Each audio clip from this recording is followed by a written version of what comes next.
शांताकारं भुजंगशयनं पद्मनाभं सुरेशं विश्वाधारं गगनसदृशं मेघवर्णं शुभांगं लक्ष्मीकान्तं कमलनयनं योगिभिध्यानगम्यं वंदे विष्णुभवभयहरं सर्वलोकैकनाथं। मंगलम भगवान विष्णु मंगलम गरुड़ध्वज मंगलम पुंडरीकाक्ष मंगलाय तनोहरि। ओम नमो भगवते वासुदेवाय। आज का दिन आप सभी के लिए मंगलमय हो। आइए सुनते हैं चैत्र मास कथा का 9वां अध्याय।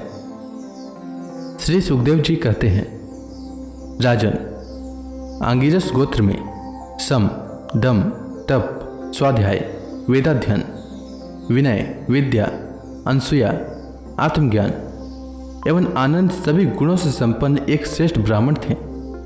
उनकी बड़ी स्त्री से उन्हीं के समान विद्याशील, आचार, रूप और उदारता आदि गुणों वाले 9 पुत्र हुए तथा छोटी पत्नी से एक ही साथ एक पुत्र और एक कन्या का जन्म हुआ। इन दोनों में जो पुरुष था वह परम भागवत राजर्षि शिरोमणि भरत ही थे। वे मृग शरीर का परित्याग करके अंतिम जन्म में ब्राह्मण हुए थे, ऐसा महापुरुषों का कथन है।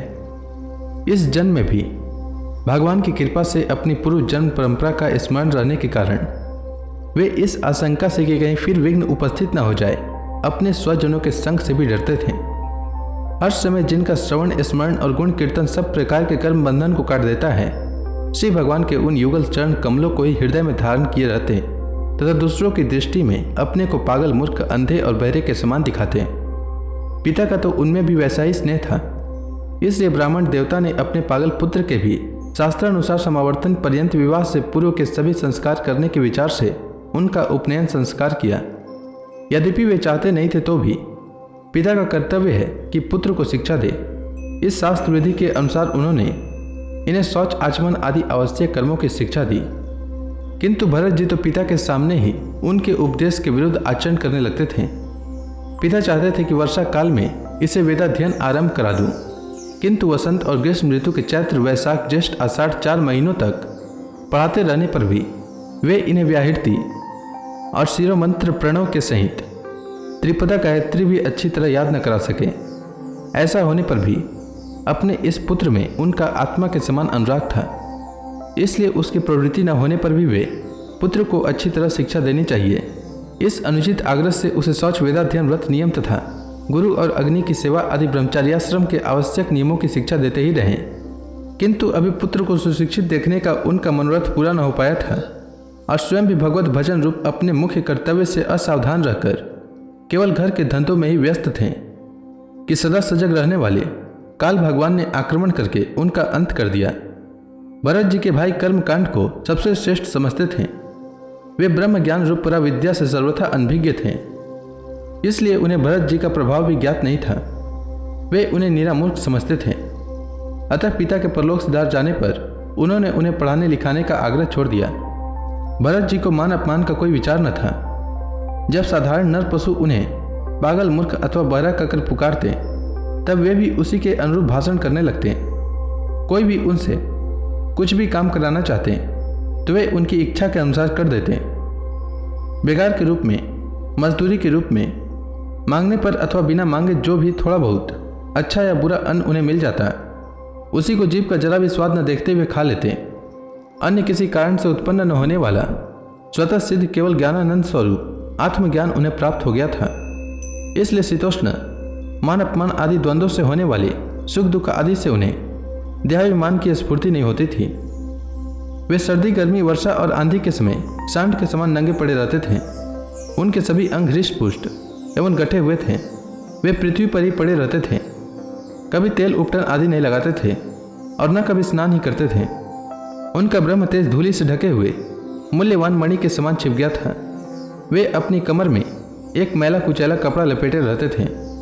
उनका यज्ञोपवीत भी बहुत ही मैला हो गया था, इसलिए अज्ञानी जनता कोई अधम ब्राह्मण है ऐसा कहकर उनका तिरस्कार कर दिया करते थे। किंतु वे इसका कोई भी विचार न करके स्वच्छंद विचरते थे। दूसरों की मजदूरी करके पेट पालते देख जब उन्हें उनके भाइयों ने खेत की क्यारियां ठीक करने में लगा दिया तब वे उस कार्य को भी करने लगे, परंतु उन्हें इस बात का कुछ भी ध्यान न था कि उन क्यारियों की भूमि समतल है या ऊंची नीची अथवा छोटी है या बड़ी।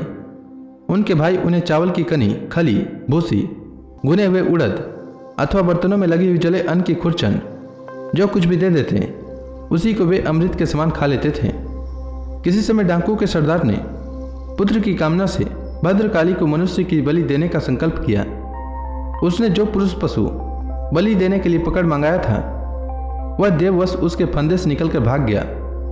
उसे ढूंढने के लिए उसके सेवक चारों ओर दौड़े, किंतु अंधेरी रात में आधी रात के समय कहीं उसका पता न लगा। इसी समय देवयोग से अकस्मात उनकी दृष्टि इन अंगिरस गोत्रीय ब्राह्मण कुमार पर पड़ी, जो विरासन से बैठे हुए मृगवाराह आदि जीवों से खेतों की रखवाली कर रहे थे। उन्होंने देखा कि यह पशु तो बड़े अच्छे लक्षणों वाला है, इससे हमारे स्वामी का कार्य अवश्य सिद्ध हो जाएगा। यह सोचकर उनका मुख आनंद से खिल उठा और वे उन्हें रस्सियों से बांधकर चंडिका के मंदिर में ले आए। तदंतर उन चोरों ने अपनी पद्धति के अनुसार विधिपूर्वक उनको अभिषेक एवं स्नान कराकर कोरे वस्त्र पहनाए तथा नाना प्रकार के आभूषण, चंदन, माला और तिलक आदि से विभूषित कर अच्छी तरह भोजन कराया। फिर धूप, दीप, माला, खिल, पत्ते, अंकुर और फल आदि उपहार सामग्री के सहित बलिदान की विधि से गान, स्तुति और मृदंग एवं ढोल आदि का महान शब्द करते उस पुरुष पशु को भद्रकाली के सामने नीचा सिर कराकर बैठा दिया। इसके पश्चात 10वीं राज के पुरोहित बने हुए लुटेरे ने उस नर पशु के रुधिर से देवी को तृप्त करने के लिए देवी मंत्रों से अभिमंत्रित एक तीक्ष्ण खड़ग उठाया। चोर स्वभाव से तो रजोगुणी तमोगुणी थे ही, धन के मत से उनका चित्त और भी उन्मत्त हो गया था। हिंसा में भी उनकी स्वाभाविक रुचि थी। इस समय तो वे भगवान के अंश रूप ब्राह्मण कुल का तिरस्कार करके स्वच्छंदता से कुमार्ग की ओर बढ़ रहे थे। आपत्ति काल में भी जिस हिंसा का अनुमोदन किया गया है उसमें भी ब्राह्मण वध का सर्वथा निषेध है। तो भी वे साक्षात ब्रह्म भाव को प्राप्त हुए वैरहीन तथा समस्त प्राणियों के सुहृद एक ब्रह्मर्षि कुमार की बलि देना चाहते थे। यह भयंकर कुकर्म देखकर देवी भद्रकाली के शरीर में अति दुस्साह ब्रह्म तेज से दाह होने लगा और वे एकाएक मूर्ति फोड़कर प्रकट हो गई। अत्यंत असहनशीलता और क्रोध के कारण उनकी भौहें चढ़ी हुई थी तथा कराल दाढ़ों और चढ़ी हुई लाल आंखों के कारण उनका चेहरा बड़ा भयानक जान पड़ता था। उनके उस विकराल वेश को देखकर ऐसा जान पड़ता था मानो वे इस संसार का संहार कर डालेंगी। उन्होंने क्रोध से तड़क कर बड़ा भीषण अट्टहास किया और उछलकर उस अभिमंत्रित खड़ग से ही उन सारे पापियों के सिर उड़ा दिए। सच है, महापुरुषों के प्रति किया हुआ अत्याचार रूप अपराध इसी प्रकार ज्यों का त्यों अपने ही ऊपर पड़ता है। परीक्षित, जिनके देहाभिमान रूप सुदृढ़ हृदय ग्रंथि छूट गई है, जो समस्त प्राणियों के सुहृद एवं आत्मा तथा वैरहीन है, साक्षात भगवान ही भद्रकाली आदि भिन्न भिन्न रूप धारण करके अपने कभी न चुकने वाले काल चक्र रूप श्रेष्ठ शस्त्र से जिनकी रक्षा करते हैं और जिन्होंने भगवान के निर्भय चरण कमलों का आश्रय ले रखा है, उन भगवत भक्त परमहंसों के लिए अपना सिर कटने का अवसर आने पर भी किसी प्रकार व्याकुल न होना, यह कोई बड़े आश्चर्य की बात नहीं है। तो इसी के साथ यह अध्याय समाप्त हुआ। इसके आगे की कथा मैं कल के अध्याय में सुनाऊंगा। तब तक के लिए भगवान हरि का नाम लेते रहें। तो प्रेम से बोलिए भगवान विष्णु की जय, श्री कृष्ण भगवान की जय, समस्त देवी देवताओं की जय।